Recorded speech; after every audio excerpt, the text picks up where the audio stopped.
Hello friends, welcome to my YouTube channel nursing education by Deepak. आज हम देखने वाले हैं कि नर्सिंग केयर प्लान कैसे बनाया जाता है।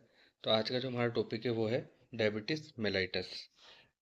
तो सबसे पहले नर्सिंग केयर प्लान के अंदर हमें बायोडाटा या इंट्रोडक्शन लिखना होता है पेशेंट का, जिसमें हम name of patient, age, sex, religion, ward, bed number, education, occupation, address, marital status, date of admission, diagnosis और डॉक्टर इंचार्ज लिखते हैं।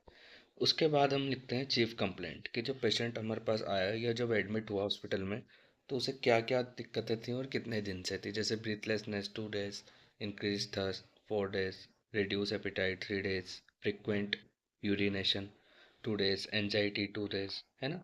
उसके बाद प्रेजेंट हेल्थ हिस्ट्री लिखनी होती है। जब पेशेंट को एडमिट किया तो उसकी हेल्थ हिस्ट्री कैसी है ना।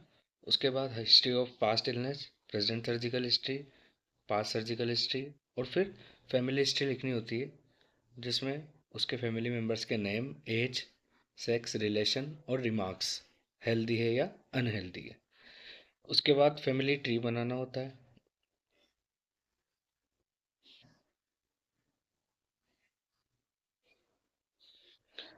फैमिली ट्री के बाद जो है वो जनरल फिजिकल एग्जामिनेशन करना होता है, जिसमें जनरल अपीयरेंस, फिर मेंटल स्टेटस, फिर पोस्चर, पोजीशन नहीं है पोस्चर है, फिर है skin, eyes, years, mouth, abdomen और वेजाइनल और ब्रेस्ट एग्जामिनेशन अगर फीमेल है तो। ठीक। फिर हमें वाइटल साइन लिखना होता है, कुछ इस तरह चार्ट बनाना है वाइटल साइन का। Temperature, pulse, respiration, blood pressure. फिर लैब इन्वेस्टिगेशन। अब जैसे लैब इन्वेस्टिगेशन इसमें ऊपर लिखी हुई है, आप नेक्स्ट पेज से ही लिखना ताकि थोड़ा अच्छा दिखेगा वो। ठीक है। जैसे TLC test, blood urea, haemoglobin, blood sugar, इस तरह से टेबल बनानी है। उसके बाद आपको मेडिकेशन चार्ट बनाना है इस तरह से। ठीक। उसके एक्शंस बताने हैं, उसके रूट बताने हैं, उसकी फ्रीक्वेंसी बतानी है।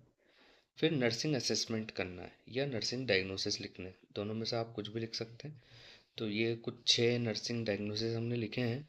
इसी पे हम अब, अच्छा ये तो नर्सिंग असेसमेंट है। नर्सिंग डायग्नोसिस हमने नीचे लिखे हैं, 4 5, और 5 नर्सिंग डायग्नोसिस लिखे हैं। तो अब हम इसी पे एनसीपी बनाएंगे। तो हमारे शॉर्ट टर्म गोल्स क्या हैं, लॉन्ग टर्म गोल्स क्या हैं, ये आप चाहो तो लिख भी सकते हो और ना चाहो तो छोड़ भी सकते हो। डायरेक्ट आप नर्सिंग डायग्नोसिस के बाद नर्सिंग केयर प्लान स्टार्ट कर सकते हो। तो ये हमारा पहला नर्सिंग केयर प्लान है। ठीक है। जिसमें हमारा गोल क्या है कि उसकी एंजाइटी को रिड्यूस करना है, जो कि उसकी डिजीज कंडीशन की वजह से हुई है। ठीक है। उसके बाद हमें सेकंड डायग्नोसिस है या गोल है हमारा कि उसके डिहाइड्रेशन जो हुआ है उससे उसे रोकना है और कम करना है। ठीक है। उसके बाद हमारा तीसरा गोल है कि उसका जो स्लीपिंग पैटर्न है पेशेंट का, उसको इम्प्रूव करना है। ठीक। और उसके बाद हमें हेल्थ एजुकेशन लिखनी होती है related to diet, exercise, hygiene. और फिर लास्ट में बिbliयोग्राफी लिखनी होती है। इसमें आप वेबसाइट्स के भी नेम लिख सकते हैं।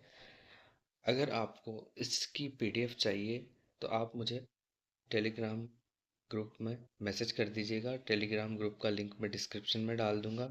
आप वहाँ से मुझे मैसेज कर दीजिएगा और अपने दोस्तों के साथ शेयर भी कर दीजिएगा ताकि उन्हें भी हेल्प हो सके।